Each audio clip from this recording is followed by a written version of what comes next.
저는 기어코 선을 넘어버렸습니다. 마음속으로 남편에게 너무나 미안해졌어요. 그러지 말자고 속으로 계속 다짐했는데 스스로 무너져 버렸네요. 저는 한수진입니다. 올해 58이죠. 평범한 주부로 살아왔어요. 매일 아침 남편 박현우를 위해 아침을 차리고 저녁엔 퇴근하는 남편을 기다리며 하루를 보냈습니다. 현우는 회사에서 팀장을 맡고 있었어요. 후배들한테 정말 인기가 많았죠. 집에 올 때마다 오늘 도연이가 이런 말하더라. 민수가 승진 준비한다고 조언 구하더라. 이런 이야기를 자주 들려줬거든요. 특히 이도연이라는 후배 이야기를 많이 했습니다. 현우보다 5살 어리지만 정말 성실하고 믿음직스럽다고 늘 칭찬했어요. 그날도 평소와 다르지 않았어요. 현우가 아침에 출근하면서 오늘 회식이 있어서 좀 늦을 수도 있어라고 했죠. 저는 그래, 조심히 다녀와라고 대답했습니다. 정말 평범한 아침이었어요. 저녁 7시쯤 현우한테 전화를 걸었어요. 언제 들어와? 물었더니 아직 회식 중이야.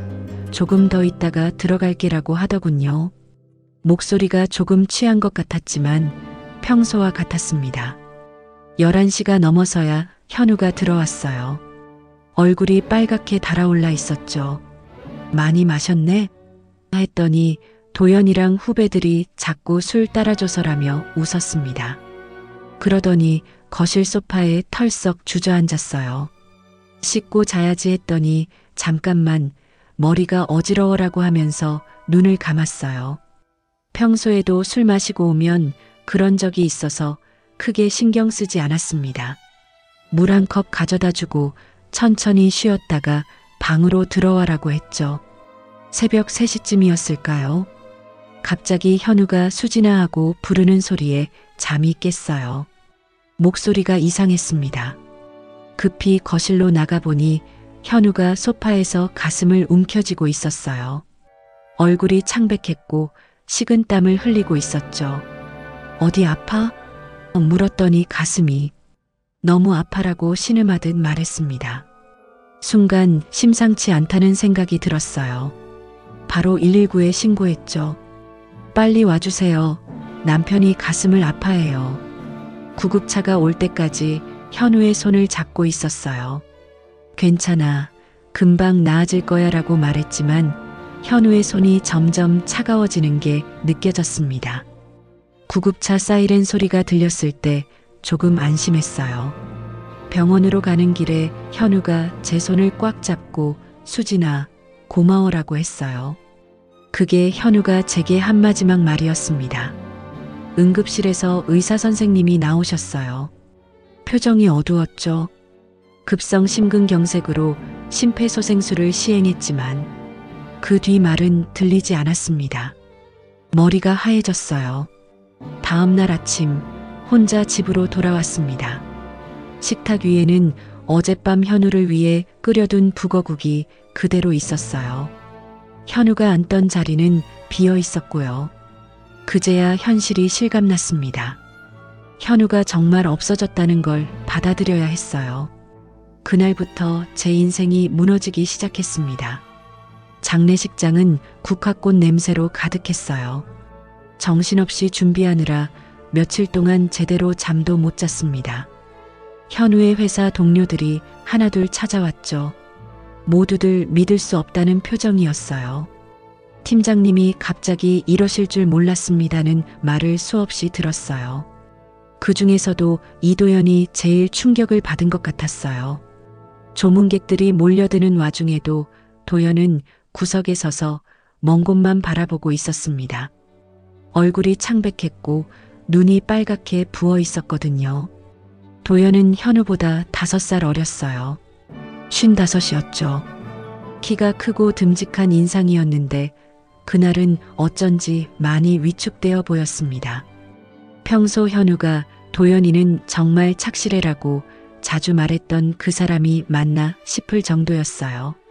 첫째 날은 정신없이 지나갔어요. 조문객들을 맞고 인사하느라 하루가 다 갔습니다. 둘째 날 저녁이 되어서야 조금 여유가 생겼죠. 상주석에 혼자 앉아 있는데 누군가 조용히 다가오는 소리가 들렸어요. 형수님, 고개를 들어보니 도연이 서 있었습니다. 검은 정장을 입고 있었지만 넥타이가 삐뚤어져 있었어요. 평소 단정했던 모습과는 달랐죠. 손에는 따뜻한 커피 한 잔을 들고 있었습니다. 드세요. 아무것도 못 드신 것 같아서. 도연이 커피를 건네면서 말했어요. 목소리가 쉬어 있었습니다. 아마 많이 울었나 봐요. 저는 고마워요라고 말하며 커피를 받았어요. 실제로 하루 종일 물 한 모금도 제대로 못 마셨거든요. 도연이 제 옆 의자에 조심스럽게 앉았습니다. 잠시 말없이 앉아 있다가 천천히 입을 열었어요. 형수님, 선배님이 얼마나 형수님을 자랑스러워 하셨는지 아세요? 갑작스러운 말에 고개를 돌려 도연을 바라봤어요. 도연의 눈가가 또다시 붉어지고 있었습니다. 회사에서 힘든 일 있을 때마다 선배님이 하시던 말씀이 있어요. 집에 가면 따뜻한 밥과 아내가 기다리고 있다고, 그래서 힘을 낼 수 있다고 말이죠. 도연의 말을 들으니 가슴이 먹먹해졌어요. 현우가 정말 그런 말을 했을까요? 평소에는 고마움을 직접 표현하지 않던 사람이었는데 말이에요. 선배님은 정말 좋은 분이셨습니다. 저같이 부족한 후배에게도 늘 따뜻하게 대해주셨고요. 도연이 손수건으로 눈가를 닦았어요. 어른 남자가 사람들 앞에서 눈물을 보이는 게 쉽지 않을 텐데 참지 못하고 있었습니다. 형수님도 많이 힘드시죠? 갑작스럽게 이런 일이 생겨서 저는 고개를 끄덕였어요. 말로 표현할 수 없을 정도로 힘들었거든요. 아직도 현실이 받아들여지지 않았고요. 도연이 잠시 망설이더니 조심스럽게 말을 이어갔어요. 형수님, 혹시 앞으로 힘드시면 언제든 연락하세요. 선배님이 그렇게 소중히 여기시던 분인데 제가 도울 수 있는 일이 있다면 뭐든지 하겠습니다. 그러면서 명함 하나를 조심스럽게 내밀었어요. 회사 명함이었는데 뒷면에 개인 전화번호가 적혀 있었습니다. 그런 뜻이 아니라 도연이 급히 말을 덧붙였어요. 정말 도움이 필요하시면 의지하시라는 뜻입니다. 무거운 짐 옮기는 것부터 시작해서 뭐든지요. 도연의 표정이 간절했어요. 눈물이 마를 틈도 없이 계속 흘러내리고 있었죠. 단순한 예의치레가 아니라는 걸 알 수 있었습니다. 선배님이 얼마나 아끼셨는지 제가 다 봤습니다. 도연이 다시 한번 말했어요. 이번엔 목소리에 확신이 담겨 있었습니다. 힘드시면 언제든 의지하세요. 그 말을 하고 나서 도연이 일어났어요. 깊게 인사를 하고 뒤돌아서는데 어깨가 떨리고 있었습니다.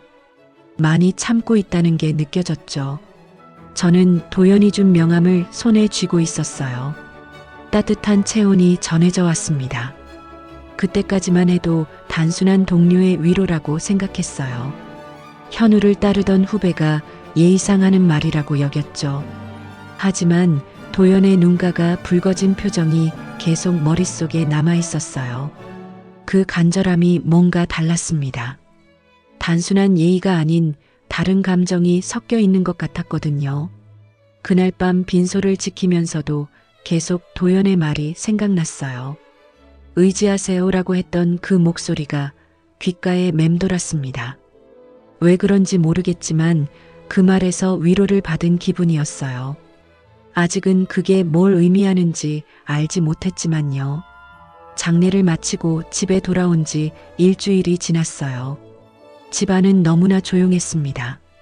현우가 없는 집은 이렇게 적막할 수 있구나 싶었죠.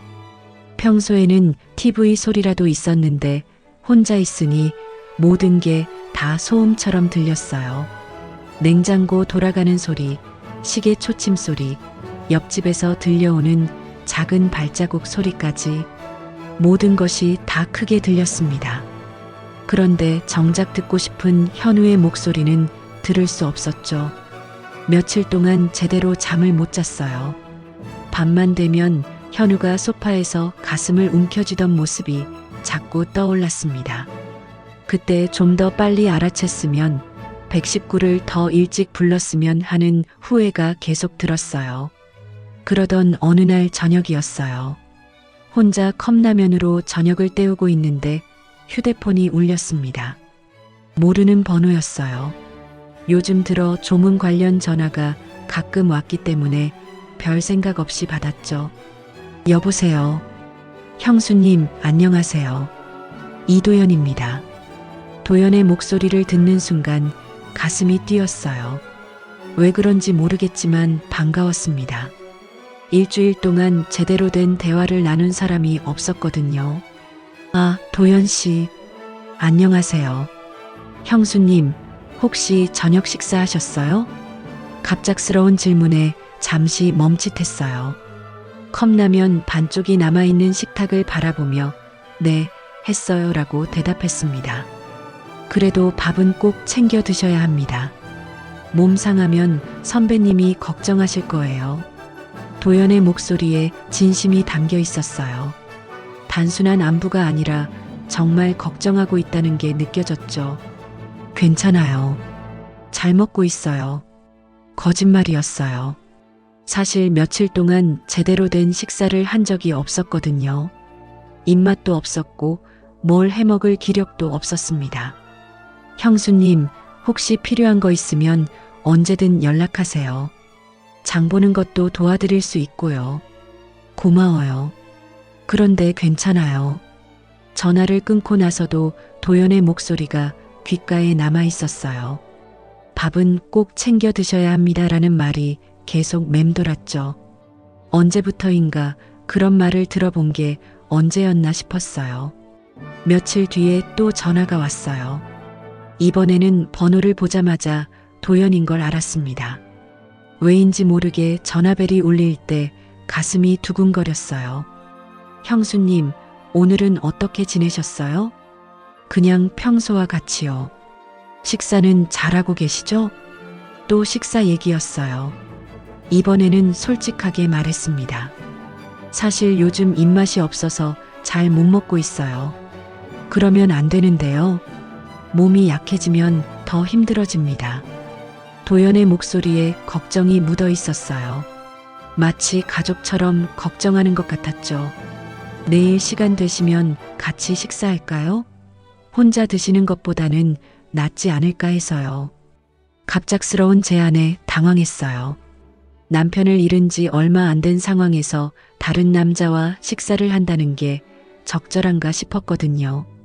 아니에요, 괜찮아요. 그래도 한번 생각해 보세요. 선배님도 형수님이 건강하게 지내시는 걸 원하실 거예요. 전화를 끊고 나서 도연의 말을 계속 생각했어요. 정말 현우가 제가 건강하게 지내는 걸 원할까요? 아마 그럴 거예요. 하지만 다른 남자와 식사하는 것까지 원할까요? 그런데 이상했어요. 도연의 전화를 받으면 마음이 조금 편해졌거든요. 누군가 저를 걱정해주고 있다는 생각이 들어서였을까요? 일주일에 한 번이던 전화가 점점 자주 왔어요. 사흘에 한 번, 이틀에 한 번씩. 그러더니 나중에는 거의 매일 전화가 왔습니다. 오늘 날씨가 쌀쌀해요. 감기 조심하세요. 마트에 갔다가 좋은 사과가 있어서요. 갖다 드릴까요? 형수님, 혹시 잠 못 이루시는 건 아니죠? 매번 다른 이유로 전화를 했지만 결국 제 안부를 묻는 내용이었어요. 처음에는 부담스러웠는데 점점 익숙해졌습니다. 아니, 익숙해지는 정도가 아니라 기다리게 되었어요. 저녁 7시쯤이면 자연스럽게 휴대폰을 바라보게 되었습니다. 도연의 전화가 올 시간이었거든요. 전화가 오면 반갑고 안 오면 왠지 허전했어요. 어느 날은 전화가 평소보다 늦게 왔어요. 9시가 넘어서야 전화벨이 울렸는데 그때까지 계속 휴대폰만 바라보고 있었던 제 자신을 발견했죠. 늦어서 죄송해요. 회사에 일이 있어서. 도연의 목소리를 듣자마자 안도감이 들었어요. 뭔가 안 좋은 일이 생긴 건 아닌가 걱정했거든요. 그날 밤 잠자리에 들면서 생각해 봤어요. 언제부터인가 도연의 전화를 기다리고 있는 제 자신을 발견했습니다. 하루 중 유일하게 누군가와 대화할 수 있는 시간이었거든요. 하지만 동시에 이상한 기분도 들었어요. 이래도 되는 건가 싶었죠. 남편을 잃은 지 얼마 안 된 상황에서 다른 남자의 전화를 기다린다는 게 말이에요. 마음 한구석이 흔들리고 있었어요. 그걸 인정하고 싶지 않았지만 부정할 수도 없었습니다. 도연의 목소리가 따뜻하게 느껴졌고 그의 관심이 고마웠어요. 이건 단순한 동정이나 예의가 아니라는 걸 알 수 있었습니다. 그날도 평소와 같이 도연의 전화가 왔어요. 형수님, 저녁 식사하셨어요? 언제나 하던 질문이었죠. 그런데 이번에는 제가 솔직하게 대답했습니다. 사실 냉장고에 먹을 게 없어서 아직 못 먹었어요. 전화 너머로 잠시 침묵이 흘렀어요. 도연이 뭔가 생각하고 있는 것 같았습니다. 형수님, 괜찮으시면 제가 잠깐 들러도 될까요? 마트에서 장 좀 받아드리고 싶어서요. 아니에요. 그럴 필요 없어요. 형수님, 선배님이 살아계셨다면 절대 형수님을 이렇게 내버려 두지 않으셨을 거예요. 도연의 목소리에 간절함이 섞여 있었어요. 결국 저는 그럼 잠깐만이라고 말할 수밖에 없었습니다. 30분 후 초인종이 울렸어요. 문을 열어보니 도연이 큰 장바구니 2개를 들고 서 있었습니다. 평소보다 캐주얼한 옷차림이었는데 왠지 더 편안해 보였어요. 너무 많이 사온 거 아니에요? 아니에요. 기본적인 것들만 샀어요. 도연이 냉장고를 열어보더니 한숨을 쉬었습니다. 정말 텅 비어 있었거든요. 김치 몇 조각과 물병만 달랑 들어 있었어요. 형수님, 이러면 안 돼요. 몸 망가져요. 도연의 목소리에 걱정이 가득했어요. 마치 오빠가 동생을 걱정하는 것 같은 톤이었죠. 괜찮아요. 먹고 싶을 때 사 먹으면 되거든요. 그게 문제예요. 먹고 싶다는 생각 자체를 안 하시잖아요. 도연이 장바구니에서 하나씩 꺼내면서 냉장고에 정리했어요.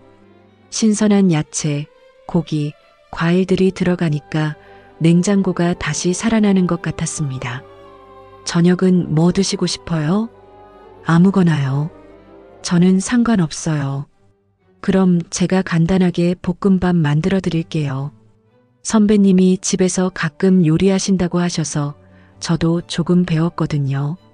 도연이 앞치마를 두르고 부엌에 서는 모습이 어색하면서도 자연스러웠어요. 남자가 요리하는 모습을 본 지 오래되었거든요. 현우는 거의 요리를 하지 않았었으니까요. 도연이 양파를 썰기 시작했는데 눈물을 흘리더군요. 양파 때문인지 다른 이유 때문인지는 몰랐지만요. 제가 도와드릴까요? 아니에요. 앉아 계세요. 금방 할게요. 도연의 손놀림이 생각보다 능숙했어요. 양파와 당근을 적당한 크기로 썰고 팬에 기름을 두르는 모습이 익숙해 보였습니다. 혼자 사세요? 네, 혼자 삽니다. 그래서 요리를 조금 배웠어요. 결혼 안 하셨어요? 한 번 했었는데 잘 안 됐어요. 도연의 표정이 잠깐 어두워졌다가 다시 밝아졌어요. 뭔가 사연이 있을 것 같았지만 더 묻지는 않았습니다. 볶음밥을 만드는 동안 집안에 고소한 냄새가 퍼졌어요. 오랜만에 맡아보는 요리 냄새였습니다. 왜인지 눈물이 날 것 같았어요.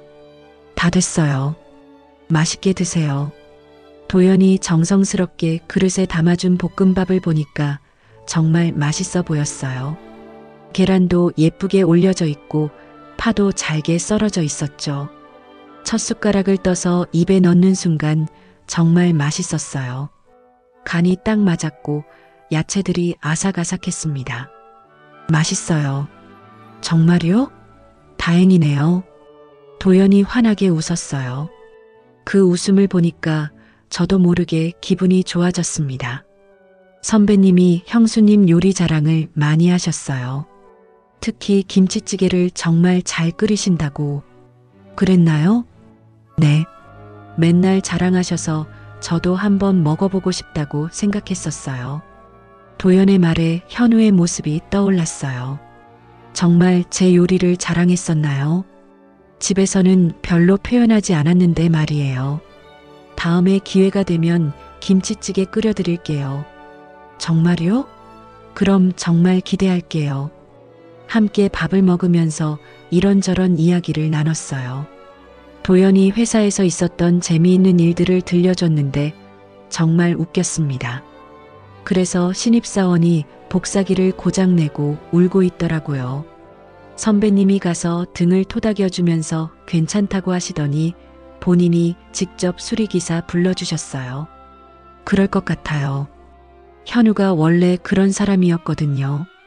정말 따뜻한 분이셨어요. 저희 같은 후배들에게 아버지 같은 존재였어요. 도연의 말을 들으면서 현우의 다른 모습을 알게 되었어요. 집에서만 봤던 현우가 아닌 직장에서의 현우 말이죠. 이야기를 나누다 보니 어느새 시간이 많이 흘렀어요. 밖이 완전히 어두워져 있었습니다. 아, 벌써 이런 시간이네요. 도연이 시계를 보며 일어났어요. 설거지를 하려고 하는데 제가 말렸습니다. 제가 할게요. 요리까지 해주셨는데. 아니에요. 제가 할게요. 금방이에요. 도연이 설거지를 하는 동안 저는 그 모습을 바라보고 있었어요. 어깨가 넓고 손이 큰데 설거지하는 모습이 꼼꼼해 보였습니다. 그 순간 갑자기 웃음이 터져 나왔어요. 뭐가 그렇게 웃긴지 모르겠지만 배를 잡고 웃었습니다. 언제 마지막으로 이렇게 웃어봤는지 기억이 안 날 정도였어요. 도연이 놀라서 돌아봤어요. 무슨 일이에요? 아니에요. 그냥 오랜만에 웃는 것 같아서요. 도연도 따라서 웃었어요. 두 사람이 함께 웃으니까 집안 분위기가 완전히 달라졌습니다. 하지만 웃음이 멈춘 후에 갑자기 죄책감이 몰려왔어요. 이게 맞나 싶었죠. 현우가 떠난 지 얼마 안 됐는데 다른 남자와 함께 웃고 있는 제 모습이 말이에요. 이건 아니야 속으로 중얼거렸어요. 도연은 현우의 후배잖아. 이러면 안 되는 거 아니야. 마음속 어딘가에서 경고음이 울리고 있었습니다. 하지만 동시에 따뜻함도 느껴졌어요. 오랜만에 누군가와 함께 식사하고 대화를 나눈다는 게 이렇게 좋은 일인지 몰랐거든요. 그날 저녁도 도연이 저녁을 해주었어요. 이제는 일주일에 2~3번씩 와서 요리를 해주는 게 자연스러워졌습니다. 처음엔 부담스러웠는데 점점 익숙해졌어요. 아니, 익숙해진 정도가 아니라 기다리게 되었죠. 도연이 오는 날이면 하루 종일 마음이 설렜어요. 누군가 집에 온다는 것 자체가 오랜만이었거든요. 혼자 지내는 적막함에서 벗어날 수 있는 유일한 시간이었습니다. 그날은 조금 달랐어요. 도연이 평소보다 말이 없었고 표정도 어두웠습니다. 회사에서 무슨 일이 있었나 봐요. 무슨 일 있어요? 아니에요. 그냥 오늘 하루가 좀 힘들었어요. 도연이 한숨을 쉬면서 소파에 앉았어요. 평소 같으면 바로 부엌으로 가서 요리 준비를 했을 텐데 말이죠. 맥주 한 잔 하실래요? 집에 있어요. 제가 먼저 제안했어요. 도연이 힘들어하는 모습을 보니까 뭔가 해주고 싶었거든요. 괜찮을까요? 물론이죠. 현우도 가끔 집에서 맥주 마셨는데 뭐. 현우 얘기를 꺼내자 도연의 표정이 더 복잡해졌어요. 하지만 고개를 끄덕였습니다. 냉장고에서 맥주 2캔을 꺼내왔어요.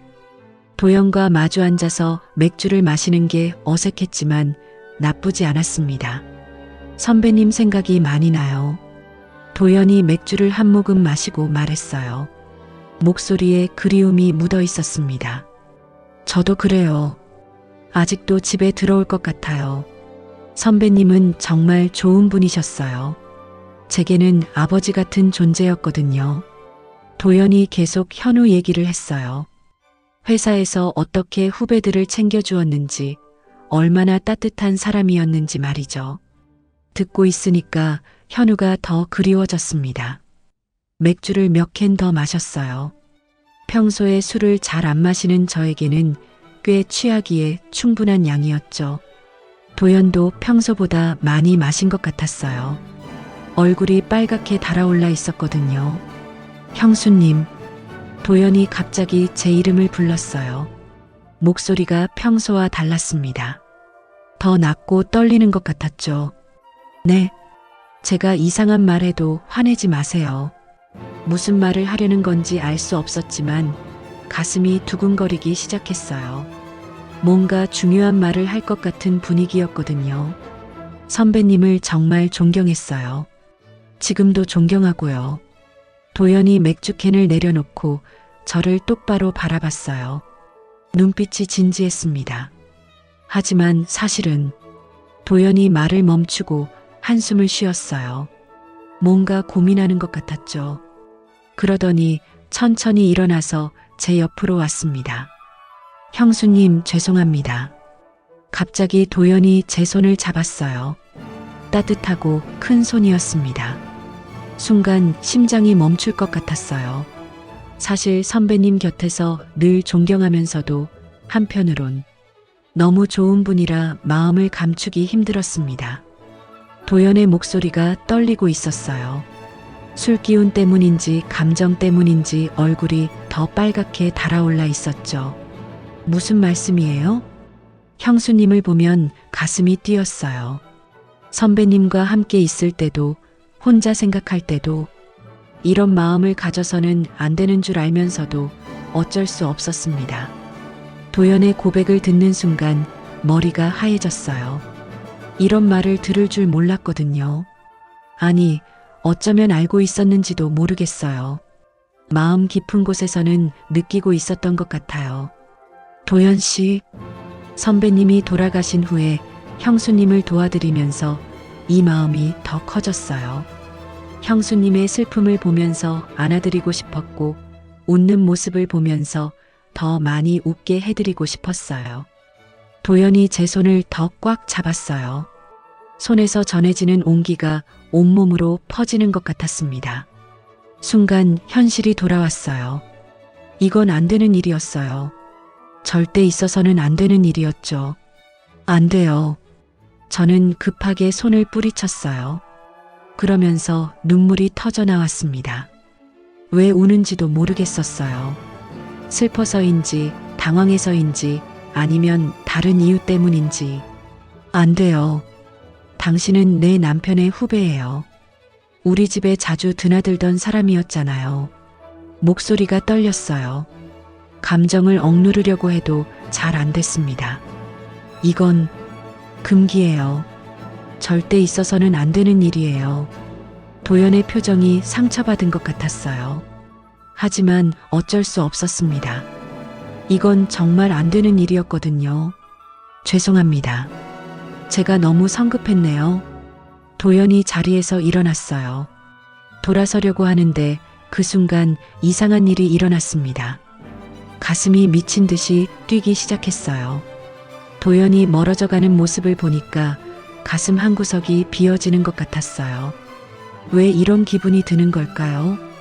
도연 씨, 제가 도연을 불렀어요. 도연이 돌아봤는데 눈이 빨갛게 되어 있었습니다. 죄송해요. 앞으로는 이런 말 안 할게요. 아니에요. 그게 아니라 말이 잘 안 나왔어요. 뭐라고 해야 할지 모르겠었거든요.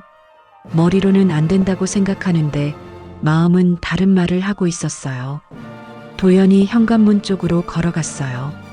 신발을 신는 모습이 쓸쓸해 보였습니다. 조심히 들어가세요. 네, 안녕히 계세요. 문이 닫히고 나서 혼자 남았어요. 거실이 갑자기 너무 조용해졌습니다.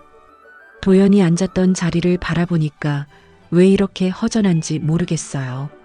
손을 보니까 아직도 도연의 체온이 남아있는 것 같았어요. 왜 이렇게 따뜻하게 느껴지는 걸까요? 왜 도연의 손을 놓기 싫었던 걸까요? 그날 밤 잠을 이룰 수 없었어요. 도연의 말이 계속 머릿속에서 맴돌았습니다. 그리고 제 마음도 솔직히 인정해야겠다는 생각이 들었어요. 저도 도연을 기다리고 있었어요.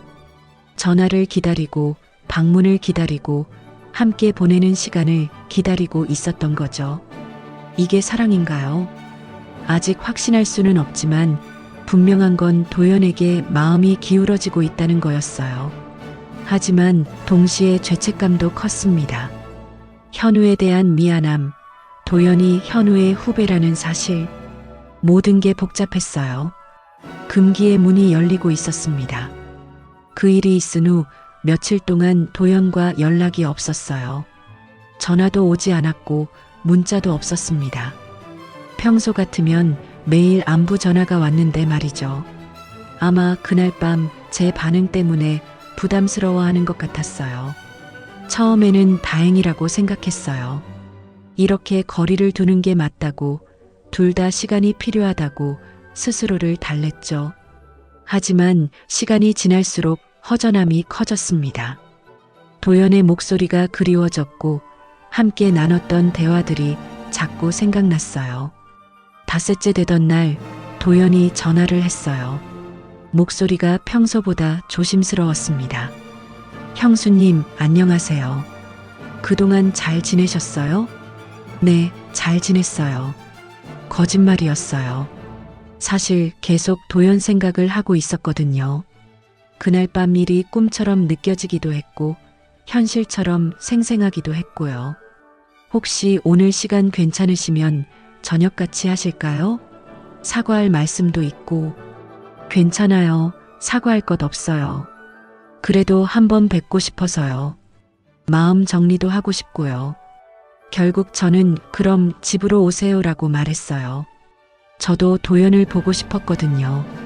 이 복잡한 감정을 어떻게 정리해야 할지 모르겠지만 일단 만나서 이야기는 해봐야겠다고 생각했어요. 도연이 온 건 저녁 7시쯤이었어요. 평소처럼 장바구니를 들고 왔는데 표정이 어색했습니다. 둘 다 그날 밤 일 때문에 부담스러워하는 게 느껴졌어요. 뭐 해드릴까요? 간단하게 김치찌개나 끓여주세요. 오랜만에 형수님 요리 먹고 싶어요. 도연이 예전처럼 자연스럽게 말하려고 노력하는 게 보였어요.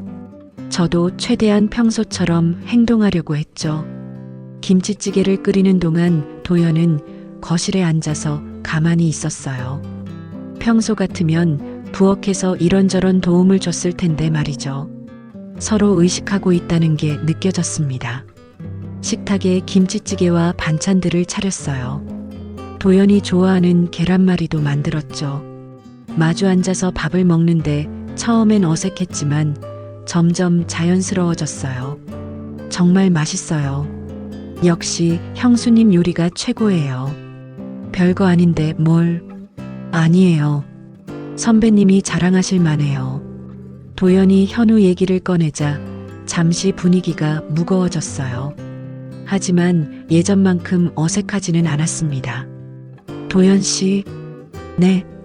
그날 밤 일은 제가 말을 꺼내려는데 갑자기 초인종이 울렸어요. 이 시간에 누가 올까 싶어서 서로 얼굴을 마주 봤죠. 누구지? 모르겠어요. 확인해 보시죠. 문 앞에 가서 인터폰을 확인했어요. 그런데 깜짝 놀랐습니다. 시어머니와 현우의 직장 동료 김 과장이 서 있었거든요. 순간 심장이 쿵 내려앉았어요. 이 상황에서 시어머니가 오시다니.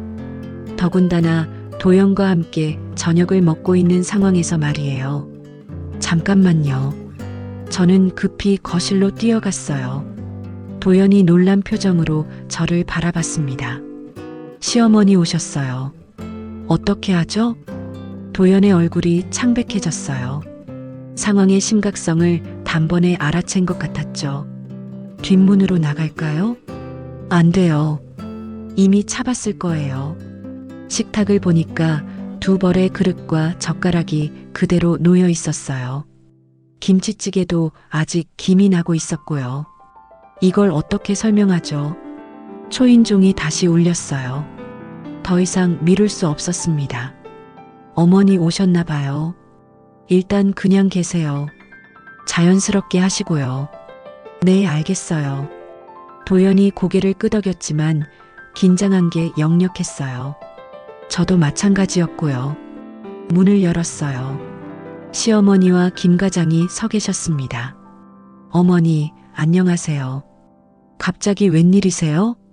수진아, 김 과장하고 현우 기일 때 뭐 준비할지 상의하려고 왔어. 아, 그러세요. 들어오세요. 거실로 안내하면서 가슴이 쿵쾅쿵쾅 뛰었어요. 도연이 소파에 앉아있는 모습을 보시면 뭐라고 하실까 걱정됐죠. 어머니, 김 과장님. 도연이 일어서서 인사했어요. 최대한 자연스럽게 하려고 노력하는 게 보였습니다. 아, 도연이구나. 여기서 뭐하고 있어? 시어머니의 날카로운 시선이 도연에게 향했어요. 그리고 식탁 쪽을 바라봤는데 표정이 굳어졌습니다. 두 벌의 그릇, 아직 따뜻한 김치찌개, 그리고 함께 마신 맥주캔까지 모든 게 너무 명백했어요. 아, 도연 씨가 장 받아주셔서 같이 저녁을 먹었어요. 저는 급하게 둘러댔어요. 하지만 목소리가 떨리고 있었습니다. 장을 받아줬다고? 시어머니가 부엌 쪽을 보시더니 싱크대 근처에 놓인 대형 장바구니를 발견했어요. 마트에서 함께 장을 본 흔적이 너무 명백했죠. 요즘 혼자 장보기 힘드셔서 제가 도와드렸어요. 도연이 설명했지만 시어머니의 표정은 점점 굳어갔어요. 김 과장도 뭔가 이상하다는 듯이 둘러보고 있었고요. 그래, 그럼 이제 들어가. 늦었어. 시어머니가 도연에게 말씀하셨어요. 목소리에 차가움이 느껴졌습니다. 네, 그럼 들어가겠어요. 어머니, 김 과장님 안녕히 계세요. 도연이 인사하고 나갔어요.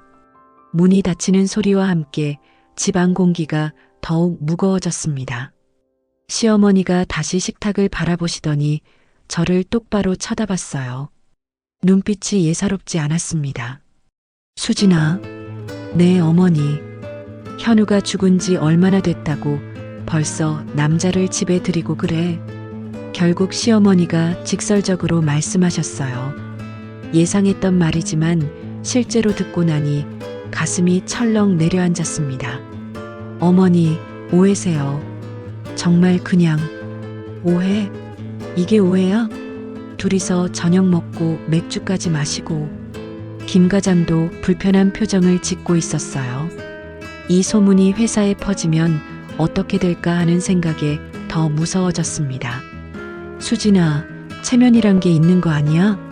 현우 후배를 이런 식으로. 시어머니의 말씀을 들으면서 눈물이 나올 것 같았어요. 하지만 울 수는 없었습니다. 더 의심받을 뿐이니까요. 그때 깨달았어요. 이미 선을 넘었다는 걸. 아무리 부정해도 이미 우리 사이에는 뭔가가 시작되고 있었고 다른 사람들 눈에는 그게 다 보이고 있었다는 걸요. 집안 공기가 숨막힐 것 같았어요. 긴장과 두려움이 온몸을 감쌌습니다. 이제 정말 돌이킬 수 없는 지점에 와 있다는 생각이 들었어요. 그날 밤 시어머니가 가신 후 저는 잠을 이룰 수 없었어요. 시어머니의 차가운 눈빛이 계속 머릿속에 맴돌았습니다. 분명 김 과장을 통해 회사에도 소문이 퍼질 거라는 생각에 가슴이 답답했어요. 며칠 후 예상했던 일이 벌어졌습니다.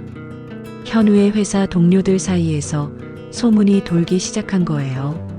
마트에서 우연히 만난 현우 팀원의 아내가 저에게 말했습니다. 수진 씨, 요즘 도연 씨랑 자주 만난다면서요? 그 말을 듣는 순간 온몸에 소름이 돋았어요. 벌써 이런 식으로 얘기가 나돌고 있다니. 사람들 입에서 입으로 전해지면서 점점 더 나쁜 방향으로 부풀려질 게 뻔했죠. 아니에요. 그냥 가끔 도와주시는 거예요. 그래도 조심하세요.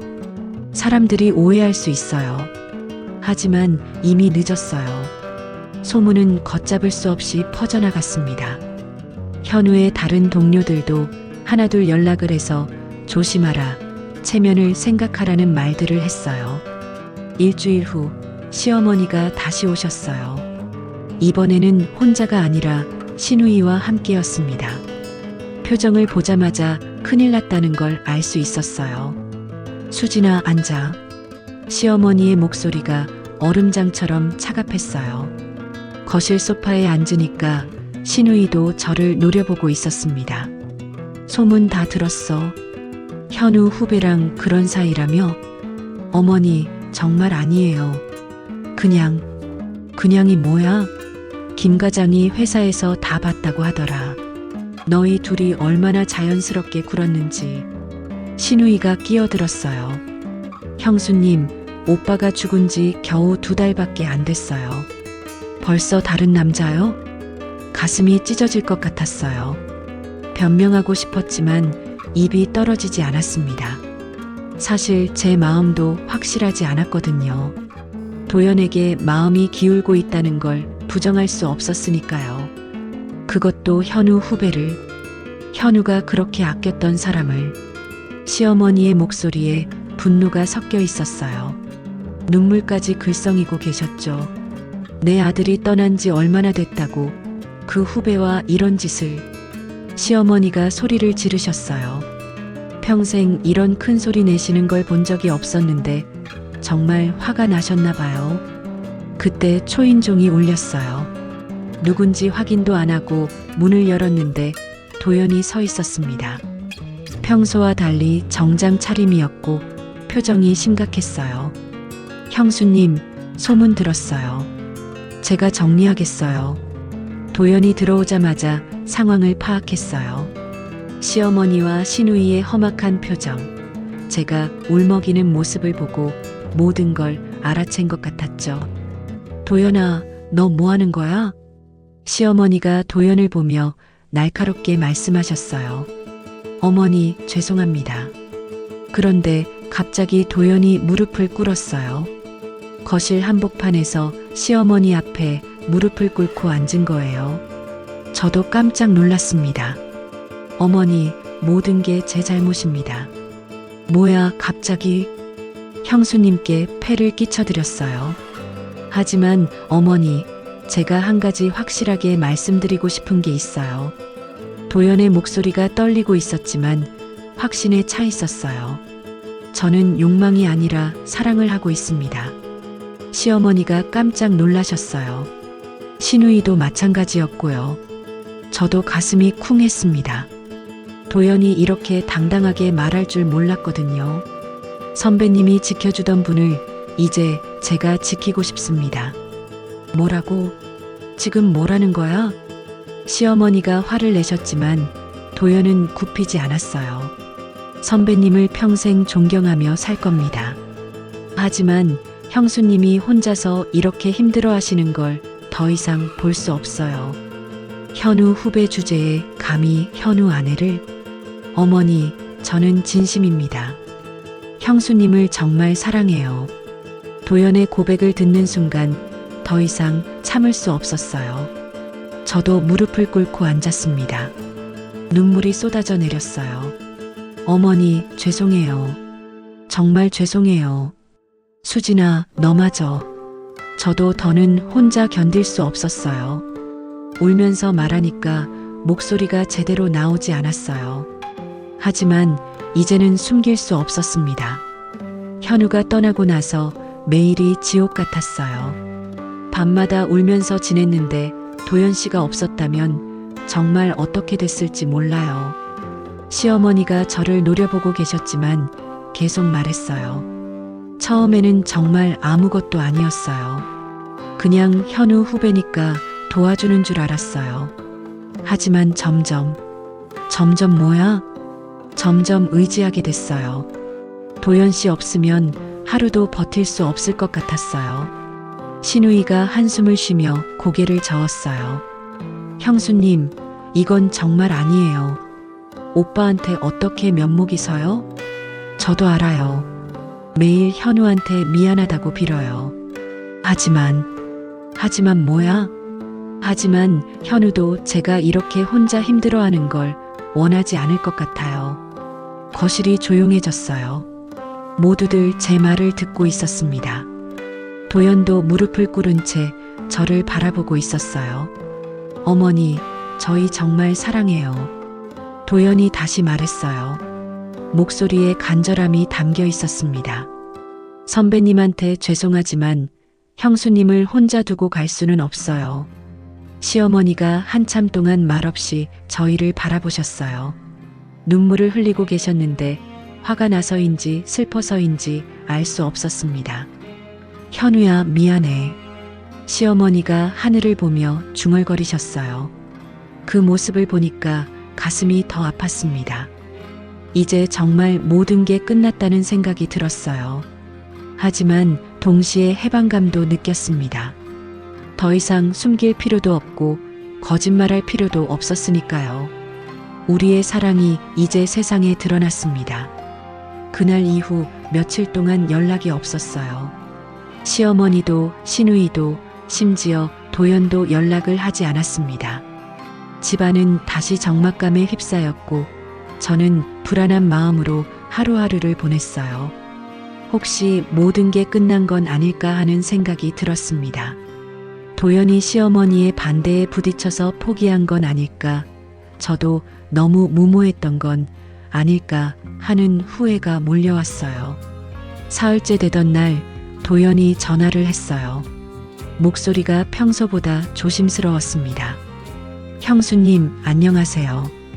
도연 씨, 그동안 어떻게 지내셨어요? 많은 생각을 했어요. 우리에 대해서, 앞으로에 대해서. 그래서 어떤 결론을 내리셨어요? 포기할 수 없어요. 형수님을 포기할 수 없습니다. 도연의 목소리에 확신이 담겨 있었어요. 그 말을 듣는 순간 가슴 한편이 따뜻해졌습니다. 하지만 시간이 필요할 것 같아요. 어머니를 설득할 시간 말이에요. 저도 그렇게 생각해요. 조금만 기다려주세요. 반드시 어머니 마음을 돌리겠어요. 일주일이 더 지났어요. 그러던 어느 날 저녁, 시어머니가 혼자 오셨습니다. 표정이 그전과는 달랐어요. 화가 나 있지도 않았고 그렇다고 완전히 풀린 것도 아닌 복잡한 표정이었죠. 수진아, 앉아. 네, 어머니. 시어머니가 한참 말없이 앉아 계시다가 천천히 입을 여셨어요. 며칠 동안 생각해봤어. 네. 현우한테 미안하고 너한테도 미안하고. 갑작스러운 말에 어떻게 대답해야 할지 몰랐어요. 시어머니의 목소리에 눈물이 섞여 있었거든요. 내가 너무 이기적이었나 봐. 현우만 생각하고 너는 생각 안 했어. 어머니, 현우가 죽고 나서 내가 얼마나 힘들었을지, 얼마나 외로웠을지 생각해 보니까. 시어머니가 눈물을 닦으셨어요. 이런 모습을 보는 건 처음이었습니다. 수진아, 너도 아직 젊은 여자야. 혼자 평생 살라고 할 수는 없는 거잖아. 어머니, 저는. 아니야, 내 말 들어. 현우도 내가 웃으며 사는 걸 바라지 않았을 거다. 시어머니의 말에 눈물이 났어요. 그동안 얼마나 죄책감에 시달렸는지 아셨나 봐요. 다만 한 가지만 약속해. 숨어 살지 말고 떳떳하게 살아라. 어머니, 현우 후배든 뭐든 정말 사랑한다면 당당하게 해. 뒤에서 수군거리게 하지 말고. 시어머니의 허락을 받는다는 게 이런 기분일까요? 가슴이 뭉클했어요. 그 대신 조건이 있어. 네, 말씀하세요. 현우 재산은 계속 지내야 하고 도연이도 평생 현우를 형처럼 모셔야 해. 그럴 수 있겠어? 네, 물론이에요. 다음 날 도연에게 연락했어요. 시어머니와 대화한 내용을 전해주니까 도연이 정말 기뻐했습니다. 정말요? 어머니가 그렇게 말씀하셨다고요? 네, 하지만 조건이 있어요. 조건 내용을 말해주니까 도연이 주저없이 대답했어요. 당연하죠. 선배님 이름에 부끄럽지 않게 살겠습니다. 정말 괜찮을까요? 평생 현우 그림자 아래서 사는 거예요. 형수님, 저는 선배님 덕분에 형수님을 만났어요. 오히려 감사한 마음으로 살겠어요. 며칠 후 시어머니가 작은 가족 모임을 제안하셨어요. 시누이 가족과 저희, 그리고 현우의 몇몇 친한 동료들을 초대한 자리였습니다. 오늘은 현우를 그리워하면서 동시에 새로운 시작을 알리는 자리야. 시어머니가 모인 사람들 앞에서 말씀하셨어요. 수진이와 도연이가 함께하기로 했어. 현우도 하늘에서 지켜볼 거야. 처음엔 어색한 분위기였지만 점점 자연스러워졌어요. 도연이 정중하게 인사하고 앞으로 어떻게 살겠다는 다짐을 말하는 모습을 보면서 사람들도 인정하는 분위기가 됐습니다. 선배님을 평생 존경하며 살겠습니다. 그리고 형수님을 행복하게 해드리겠습니다. 도연이 현우의 사진 앞에서 절을 하며 말했어요. 그 모습을 보니까 정말 진심이라는 걸 알 수 있었습니다. 김 과장도 와서 축하해 주었어요. 도연아, 팀장님이 살아계셨다면 분명 허락하셨을 거야. 형수님 잘 모시고 살아. 네, 과장님. 열심히 살겠습니다. 저녁이 되어서 사람들이 하나둘 돌아갔어요. 시어머니도 이제 너희끼리 잘 지내라며 돌아가셨고요. 도연과 단둘이 남았을 때 처음으로 당당하게 손을 잡았어요. 더 이상 숨길 필요도 죄책감을 느낄 필요도 없었습니다. 힘들었죠? 도연이 제 손을 꽉 잡으며 말했어요. 네, 정말 힘들었어요. 하지만 이제는 괜찮아요. 앞으로도 쉽지 않을 거예요. 사람들 시선도 있을 테고 상관없어요. 우리가 진심이라는 걸 보여주면 돼요. 도연이 환하게 웃었어요. 그 웃음을 보니까 저도 따라서 웃게 됐습니다. 오랜만에 마음 편히 웃는 것 같았어요. 형수님, 왜요? 아니에요. 그냥 부르고 싶어서. 이제 그런 호칭 바꿔야 하는 거 아니에요? 아직은 익숙해서. 둘이 함께 웃었어요. 현우의 사진이 우리를 내려다보고 있었지만 더 이상 죄스럽지 않았습니다. 현우도 우리를 축복해주고 있을 거라는 생각이 들었어요. 그날 밤 혼자 누워서 생각했어요. 사랑에는 정답이 없었구나. 누가 옳고 그르다고 판단할 수 있는 게 아니었어요. 현우를 사랑했던 마음도 진짜였고 지금 도연을 향한 마음도 진짜였습니다. 사람들은 빠르다고 말할 수도 있고 부적절하다고 할 수도 있어요. 하지만 중요한 건 진심이라는 거죠. 도연의 손을 잡고 웃을 수 있다면 그것으로 충분했습니다. 내일부터는 정말 새로운 시작이에요. 현우의 추억을 간직하면서 동시에 도연과 함께 새로운 추억을 만들어갈 겁니다. 쉽지 않겠지만 사랑이 있으니까 해낼 수 있을 거예요. 사랑은 때로 예상치 못한 모습으로 찾아옵니다. 저에게도 그랬어요. 하지만 그 사랑을 받아들일 용기만 있다면 다시 행복해질 수 있다는 걸 배웠습니다. 이제 정말 새로운 인생이 시작됩니다.